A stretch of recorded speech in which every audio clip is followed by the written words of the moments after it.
الحمد لله الذي أبدع الأفلاك والأرضين، والصلاة والسلام على من كان نبيا وآدم بين الماء والطين،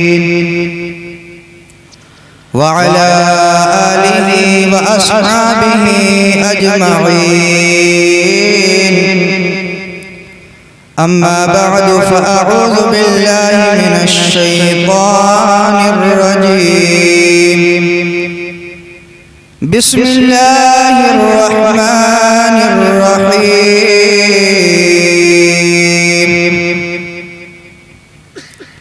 يا أيها الذين آمنوا اتقوا الله وابتغوا إليه الوسيلة.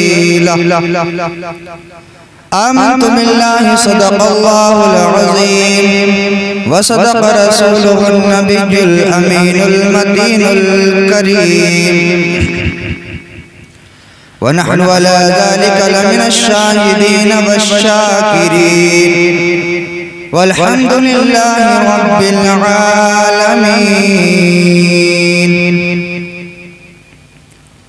غوث اعظم بمنے بے سر و ساما مدد قبلہ دی مدد کعبہ ایمان مدد بگردہ بے بلا افتاد کشتی مدد کن یا معین الدین چشتی. قادری امر یا غوث اعظم می زنم.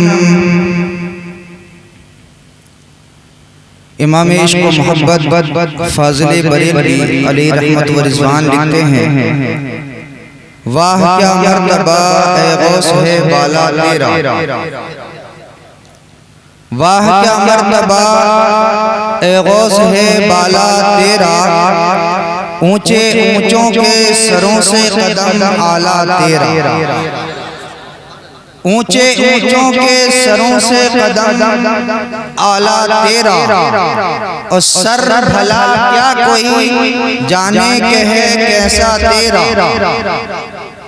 یعنی آپ کے جو سر کا مقام ہے اس مقام کو بھلا کوئی کیا سمجھ سکتا ہے، جان سکتا ہے.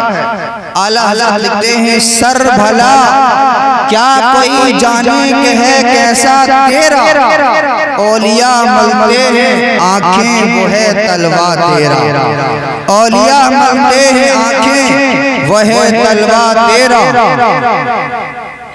اور کیا دبے جس پہ حمایت کا ہو پنجہ تیرا، کیا دبے جس پہ حمایت کا ہو پنجہ تیرا، شیر کو خطرے میں لاتا نہیں کتا تیرا، شیر کو خطرے میں لاتا نہیں کتا تیرا. اور اعلیٰ حضرت بہت ہی پیارا شعر لکھتے ہیں، تجھ سے در سے سگ اور سگ سے ہے مجھ کو نسبت. اعلیٰ حضرت لکھتے ہیں کہ جس دربار میں آپ رہتے ہیں اس دربار کا بھی مقام بلند و بالا، وہ کس لیے کہ اس دربار کو نسبت آپ سے. تو آپ کہتے ہیں کہ تجھ سے در اور در سے سگ، یعنی آپ کو نسبت آپ کے در سے، اور آپ کے در پر جو کتا رہتا ہے، سگ کہتے ہیں کتے کو، آپ کے دربار پر جو کتا رہتا ہے اس کتے کو نسبت آپ کے دربار سے. اور آگے لکھتے ہیں تجھ سے در سے سگ اور سگ سے ہے مجھ کو نسبت، یعنی اس کتے سے مجھے نسبت ہے. اپنے آپ کو ایک کتے سے نسبت دیتے ہیں اعلیٰ حضرت فاضل بریلوی. تجھ سے در سے سگ اور سگ سے ہے مجھ کو نسبت، میری گردن نبی ہے دور کا ڈورا تیرا، میری گردن نبی ہے دور کا ڈورا تیرا. اور تیری سرکار میں لاتا ہے رضا اس کو شفیع، تیری سرکار میں لاتا ہے رضا اس کو شفیع، جو میرا غوث ہے اور لاڈلا بیٹا تیرا، جو میرا غوث ہے اور لاڈلا بیٹا تیرا۔ آئیے کچھ عرض معروض سے قبل سبھی حضرات نہایت عقیدت و محبت کے ساتھ اپنے آقا و مولا حضور تاجدار مدینہ، راحت قلب سینہ مدینے کے تاجدار، غریبوں کے غمگسار نائب پروردگار، بے کسوں کے کس بے سہاروں کے سہارا، سید المرسلین خاتم النبیین شفیع المذنبین جناب احمد مجتبی محمد مصطفیٰ صلی اللہ تعالی علیہ وسلم کی بارگاہ عالیہ میں درود پاک کا نذرانہ پیش کریں۔ پڑھیے بلند آواز سے اللہم صلی علی سیدنا وعلا آل سیدنا و مولانا محمد مبارک وسلم، صلاة و سلام علیک یا رسول اللہ یا حبیب اللہ صلی اللہ تعالی علیہ وسلم۔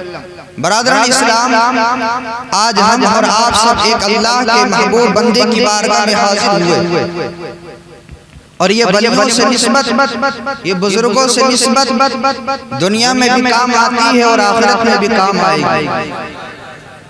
یہاں تک کہ حدیث پاک کے اندر آتا ہے، سرکار مدینہ صلی اللہ تعالی علیہ وسلم ارشاد فرماتے ہیں، حشر کا میدان برپا ہوگا، نفسی نفسی کا عالم ہوگا، کوئی کسی کا پرسان حال نہیں ہوگا، جنتی جنت میں جا رہے ہوں گے، جہنمی ان کو دیکھ کر مایوس ہو رہے ہوں گے، جہنمی سوچ رہے ہوں گے کاش ہم بھی نیک اعمال کرتے، بزرگوں کا دامن پکڑ لیتے تو آج ہم بھی جنت میں جا رہے ہوتے۔ لہذا جب جنتی جنت میں جا رہے ہوں گے، ان میں اللہ کے نیک بندے بھی ہوں گے، اللہ کے ولی بھی ہوں گے، شہداء بھی ہوں گے، صالحین بھی ہوں گے، صدیقین بھی ہوں گے۔ انہیں میں جب اللہ کے مقدس ولیوں کی جماعت جا رہی ہوگی تو ایک جہنمی ایک جنتی کو دیکھ کر، ایک اللہ کے مقدس ولی کو دیکھ کر قریب جائے گا، اور جانے کے بعد ان کے دامن کو پکڑے گا اور عرض کرے گا، اما تعرفنی، اما تعرفنی، کیا آپ مجھے پہچانتے نہیں؟ آپ مجھے پہچانتے نہیں، آپ نے مجھے پہچانا نہیں۔ وہ جنتی اللہ کا نیک بندہ آج جس کی بارگاہ میں ہم سب جمع ہیں، اسی طرح سے اللہ کے نیک بندے وہاں ہوں گے۔ وہ کہیں گے تم کون ہو؟ وہ کہیں گے تم کون ہو؟ وہ کہے گا اما تعرفنی، انا الذی، میں وہ ہوں، انا الذی شربتک شربتن، عرض کرے گا حضور میں وہ ہوں جس نے دنیا میں ایک مرتبہ آپ کو پانی پلایا تھا، ایک مرتبہ آپ کو پانی پلایا تھا، ایک اللہ والے کی خدمت کی، ایک مرتبہ پانی پلایا۔ اللہ کا نیک بندہ، اللہ کا مقدس ولی کہے گا آج مجھ سے کیا چاہتا ہے، آج مجھ سے کیا چاہتا ہے؟ عرض کرتا ہے حضور اگر دنیا میں ایک مرتبہ پانی پلانا میرے کوئی کام آ گیا ہو تو آج جہنمیوں کی سب سے کھڑا ہو، آج میری مدد فرما دے اور جہنمیوں کی سب نکال کر مجھے اپنے ساتھ جنت میں لے کر چلے۔ وہ اللہ کا نیک بندہ، اللہ کا مقدس ولی رب کی بارگاہ میں دعا کرے گا، اور اللہ رب العزت اس کی سفارش پر اس گناہگار کی مغفرت فرما کے اسے بھی جنت عطا فرمائے۔ تو ایک مرتبہ سب پانی پلایا، سرکار فرماتے ہیں اس کی بھی بخشش ہو جائے گی۔ رب ارشاد فرماتا ہے یا ایھا الذین آمنوا اتقوا اللہ، اے ایمان والو اللہ سے ڈرو۔ اللہ رب العزت نے اس آیت مبارکہ میں ارشاد فرمایا کہ تم اللہ سے ڈرو، اور کس کے لیے؟ ایمان والوں کے لیے، بے ایمانوں کے لیے نہیں۔ جن کے پاس ایمان کی دولت ہے اللہ رب العزت نے انہی کو خطاب فرمایا، جن کو اللہ رب العزت نے ایمان کی دولت عطا فرمائی۔ ارشاد فرماتا ہے اے ایمان والو اتقوا اللہ، تم اللہ سے ڈرو، اللہ سے ڈرو، اس لیے کہ جس کے دل میں خوف الہی ہوتا ہے وہی اللہ کا نیک بندہ ہوتا ہے۔ جس کے دل میں خوف الہی ہوتا ہے وہی نمازوں کا پابند ہوتا ہے، جس کے دل میں خوف الہی ہوتا ہے وہی روزوں کا پابند ہوتا ہے، جس کے دل میں خوف الہی ہوتا ہے وہی جھوٹ سے بچتا ہے، وہی غیبت سے بچتا ہے، وہی چوری سے بچتا ہے، وہی زناکاری سے بچتا ہے، تمام عیوب سے بچ کر وہی اللہ کا نیک بندہ بن جاتا ہے جس کے دل میں خوف الہی ہوتا ہے۔ اسی لیے رب نے پہلے ارشاد فرمایا اتقوا اللہ، اللہ سے ڈرو، اور جب اللہ سے ڈرنے کرنے لگ جاؤ، نماز روزے کے پابند ہو جاؤ۔ اس کے بعد آپ نے ارشاد فرمایا وَابْتَغُوا إِلَيْهِ الْوَسِيلَةَ، تم رب کی طرف پھر وسیلہ تلاش کرو، اللہ کی بارگاہ میں وسیلہ تلاش کرو۔ مفسرین کرام فرماتے ہیں وَابْتَغُوا إِلَيْهِ الْوَسِيلَةَ میں جو وسیلہ ہے، اس وسیلے سے مراد وسیلہ بالذات بھی ہے اور وسیلہ بالعمل بھی ہے۔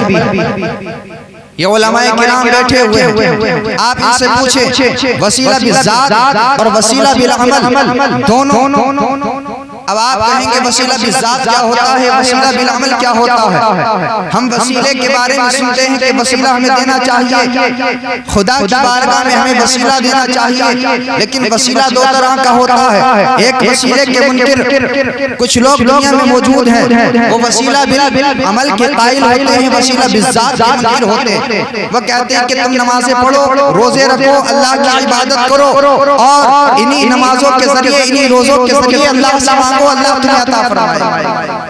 آج کچھ کہتے ہیں بدر کتاب ایمان کے ڈانٹ کہتے ہیں قول کہ تم اللہ کی عبادت کرو، اللہ کی بارگاہ میں سجدہ کرو، غیر اللہ کے پاس جانے سے کچھ نہیں ملتا، مزاروں پر جانے سے کچھ نہیں ملتا، معاذ اللہ یہ کہتے ہیں بدر کتاب، اور یہ اپنا برا پھیلاتے ہیں۔ کہتے ہیں کہ اللہ رب العزت نے دیکھو قرآن میں بھی ارشاد فرمایا وَاسْتَعِينُوا بِالصَّبْرِ وَالصَّلَاةِ کہ تم مدد مانگو نماز کے ذریعے اور صبر کے ذریعے۔ تو اللہ رب العزت نے ہمیں اعمال کا وسیلہ دینے کے لیے کہا ہے، وسیلہ بالذات کا نہیں کہا ہے۔ لیکن وہ اندھے ہو جاتے ہیں، وہ اندھے ہو گئے، ان کی آنکھوں پر پٹی پڑ گئی، وہ صرف اس آیت مبارکہ کو دیکھتے ہیں اور دوسری آیت کریمہ کو بھول جاتے ہیں۔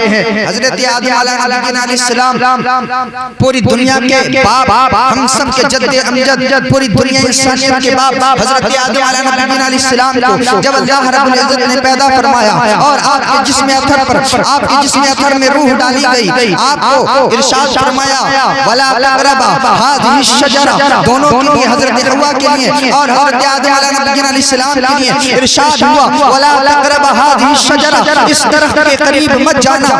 لیکن شیطان جب حضرت آدم علیہ السلام کو پیدا کیا گیا تھا، روح ڈالی گئی، رب نے ارشاد فرمایا سب کو حکم دیا کہ سجدہ کرو، سارے فرشتوں کو حکم دیا سجدہ کرو، سب نے سجدہ کر لیا، فسجدوا، تمام فرشتوں نے سجدہ کر لیا الا ابلیس، سوائے ابلیس کے، شیطان نے سجدہ نہیں کیا اور اس نے کہا قال انا خیر منہ، میں تو اس سے بہتر ہوں۔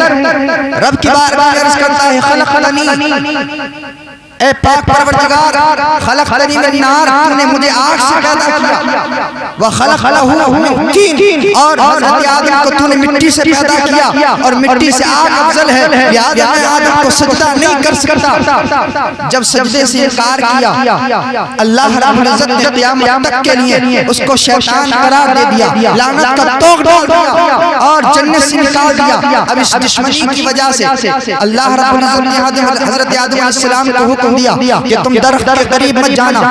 حضرت آدم علیہ السلام کو بہکا کر اس درخت کا پھل کھلا دیا۔ اللہ رب العزت نے حضرت آدم علیہ السلام کو جنت سے نکال دیا۔ حضرت آدم علیہ السلام اور حضرت حوا رضی اللہ تعالی عنہا زمین پر اتر گئی، اور کیوں نہ یہ بھی اللہ کی حکمتیں تھیں۔ اس لیے کہ شاعر کہتا ہے دل چاہتا ہے سنت آدم ادا کروں، دنیا سوار کر کوئی ایسی خطا کروں۔ حضرت آدم علیہ السلام کی وہ خطا اجتہادی اگر نہ ہوتی تو دنیا میں کوئی انسان موجود نہ۔ حضرت آدم علیہ السلام کو اتارا، زمین پر آئے، خطا اجتہادی کی بنا پر روتے رہے، ایک دن نہیں، دو دن نہیں، ایک مہینہ نہیں، ایک سال نہیں، مسلسل رو رہے ہیں، اشک بہا رہے ہیں، رب کی بارگاہ میں التجا کر رہے ہیں۔ رب کائنات توبہ کو قبول نہیں فرماتا۔ تاریخ میں آتا ہے، آپ قرآن پڑھ کر دیکھیں، تفسیر پڑھ کر دیکھیں، ایک سال نہیں، دو سال نہیں، مسلسل 300 سال تک حضرت آدم علیہ السلام روتے رہے۔ 300 سال آج ہم گناہ پر گناہ کرتے ہیں، لیکن اپنے گناہوں پر کبھی کوئی ایک منٹ رونے کو نہیں تیار نہیں، اور پھر بھی ہم سمجھتے ہیں ہم تو پکے جنتی ہیں، جنت ہمارے گھر کی ہے، ہماری ہے، ہم اپنے آپ کو جنتی سمجھتے ہیں، نمازوں سے ہم دور ہیں، روزوں سے ہم دور ہیں، ہم خطاؤں پر خطائیں کر رہے ہیں، گناہوں پر گناہ کر رہے ہیں، لیکن پھر بھی اللہ کا خوف ہمارے دل میں نہیں ہے۔ حضرت آدم علیہ السلام نے ایک خطا اجتہادی کی اور اس کی بنا پر 300 سال تک روتے رہے، اللہ رب العزت نے توبہ کو قبول نہیں کیا۔ فتلقى آدم من ربه کلمات، اللہ رب العزت نے 300 سال کے بعد حضرت آدم علیہ السلام کے دل میں کچھ کلمات فتلقى آدم من ربه کلمات، کچھ کلمات عطا فرمائے۔ مفسرین کرام فرماتے ہیں وہ کلمات کیا تھے؟ جب حضرت آدم علیہ السلام کو اللہ رب العزت نے پیدا کیا اور آپ کی جسم میں روح ڈالی، آپ نے اپنے سر مبارک کو اٹھا کر دیکھا تو لوح محفوظ پر اللہ رب العزت کے نام ذات محمد صلی اللہ علیہ وسلم کا نام لکھا ہوا تھا۔ آپ نے انہی کلمات کے وسیلہ دے کر رب بارگاہ میں دعا کی، اے پاک پروردگار تجھے اس ذات کا وسیلہ جس کا نام تو نے اپنے نام کے ساتھ لکھا ہے، اس نام کے سجدے سے، اس نام کے وسیلے سے میری توبہ کو قبول فرما۔ قرآن میں آتا ہے فتابا علیہ، تو اللہ رب العزت نے آپ کی توبہ کو فوراً معلوم ہوا وسیلہ بالذات ضروری ہے۔ حضرت آدم علیہ السلام نے کس کا وسیلہ دیا؟ عمل کا یا ذات کا؟ ذات کا وسیلہ بالذات، یعنی کسی کی ذات کا وسیلہ دیا، اور وہ ذات گرامی کون سی ذات؟ تمام نبیوں کے سردار، ہم سب کے آقا و مولا، ہم سب کے آقا و مولا کا وسیلہ دے کر رب سے مانگا، رب نے فوراً قبول کیا۔ اسی لیے ہم وسیلہ بالذات کے بھی قائل اور وسیلہ بالعمل کے قائل ہیں، اس لیے کہ وسیلہ بالذات کو چھوڑ وسیلہ بالعمل پر عمل کر لیا جائے تب بھی کامیاب نہیں، اور صرف وسیلہ بالذات پر ہی عمل کر لیا جائے، وسیلہ بالعمل کو چھوڑ دیا جائے، نماز روزے کو چھوڑ دیا جائے، زکوٰۃ کو چھوڑ دیا جائے، تب بھی ہم کامیاب نہیں۔ اس لیے نعرہ رسالت مسلک اعلی حضرت علماء علیہ السلام، واہ بھائی واہ۔ اس لیے ہمیں وسیلہ بالذات پر بھی عمل کرنا ہے اور وسیلہ بالعمل پر بھی عمل کرنا ہے۔ وسیلہ بالعمل نماز روزے کی پابندی، اور وسیلہ بالذات ان اولیاء کرام کا وسیلہ، ان اولیاء کرام سے وابستگی، ان کے دامن سے مضبوطی، ان کے دامن سے مضبوطی۔ اسی لیے رب نے ارشاد فرمایا کہ جب تم رب کی بارگاہ میں کچھ مانگو تو اس کی طرف وسیلہ تلاش کرو، وابتغوا الیہ الوسیلہ، اللہ کی جانب وسیلہ تلاش کرو، کیونکہ جب ان بزرگان دین کا وسیلہ دے کر رب کی بارگاہ میں مانگا جاتا ہے تو اللہ رب العزت ان کے نام کے صدقے سے ہم گناہگاروں کی توبہ کو قبول فرماتا ہے، ہم گناہگاروں کی دعا کو قبول فرماتا ہے۔ اور جس ذات گرامی کا آج ہم ذکر کر رہے ہیں، پیران پیر روشن ضمیر حضور سیدنا غوث اعظم رضی اللہ تعالیٰ عنہ، ان کی ذات وہ ذات ہے کہ چور بھی آئے تو ابدال بن کر گئے، شرابی آئے تو نیک بن کر گئے۔ حضور سیدنا غوث اعظم رضی اللہ تعالیٰ عنہ کی بارگاہ میں ایک شخص آتا ہے، شراب کا عادی ہے، شراب پینے والا ہے، شرابی ہے، عرض کرتا ہے حضور میرا دل تو چاہتا ہے میں آپ سے مرید ہو جاؤں، میرا دل تو چاہتا ہے آپ سے مرید ہو جاؤں، لیکن میں شراب کا عادی ہوں، شراب چھوٹ نہیں سکتی، اور جب آپ مجھے مرید کریں گے تو آپ یہ عہد کریں گے کہ آج سے حرام کاموں سے توبہ کرتا ہے، لہذا شراب چھوٹ نہیں سکتی۔ اگر آپ شرط پر مجھے مرید کر لیں کہ میں شراب نہیں چھوڑ سکتا تو میں مرید ہونے کے لیے تیار۔ بتاؤ دنیا میں کون سا پیر ایسا ہے جو اس بات کی اجازت دے دے کہ تم شراب پی لیں؟ ہے کوئی پیر؟ لیکن اللہ رب العزت نے آپ کو یہ طاقت عطا فرمائی، یہ ملک عطا فرمایا، اور بزرگوں کے فعل میں بھی حکمتیں ہوتی ہیں۔ ارشاد فرمایا کہ صرف اتنی سی بات ہے، کہا حضور اتنی سی بات ہے، کہا ٹھیک ہے تم جتنی چاہو شراب پینا، لیکن ایک شرط ہماری بھی ہے۔ عرض کرتا ہے حضور کیا شرط ہے؟ ارشاد فرمایا کہ تم جتنی چاہو شراب پینا، لیکن کبھی بھی ہمارے سامنے کیا ارشاد فرمایا؟ ہمارے سامنے نہ پینا. عرض کیا ہوا حضور ہے مرید کر لیا, مرید ہو کر یہاں سے رخصت ہو گیا.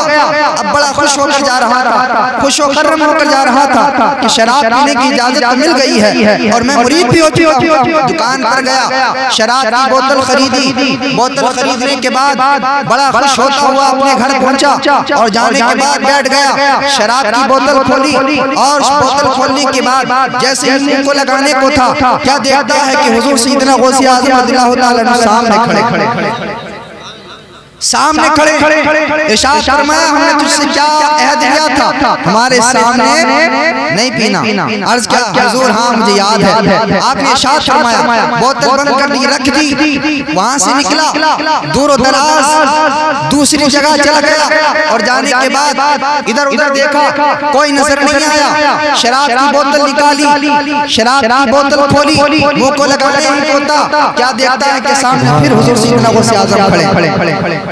وہاں سے بھی بھاگا, جنگل میں چلا گیا, بیابان میں چلا گیا کہ جنگل میں تو کوئی چرند پرند بھی نظر نہیں آتا, انسان بھی نظر نہیں آتا. چاروں اور دیکھا, کوئی نظر نہیں آ رہا. شراب کی بوتل نکالی, نکالنے کے بعد پینا شروع کرنے ہی والا تھا, شراب کی بوتل کو منہ لگانے ہی والا تھا. کیا دیکھتا ہے کہ سامنے عبدالقادر کھڑے, حضور سیدنا غوث اعظم کھڑے ہیں, قدموں میں گر گیا. عرض کرتا ہے حضور جب آپ کا عالم یہ ہے تو آپ کے رب کا عالم کیا ہے؟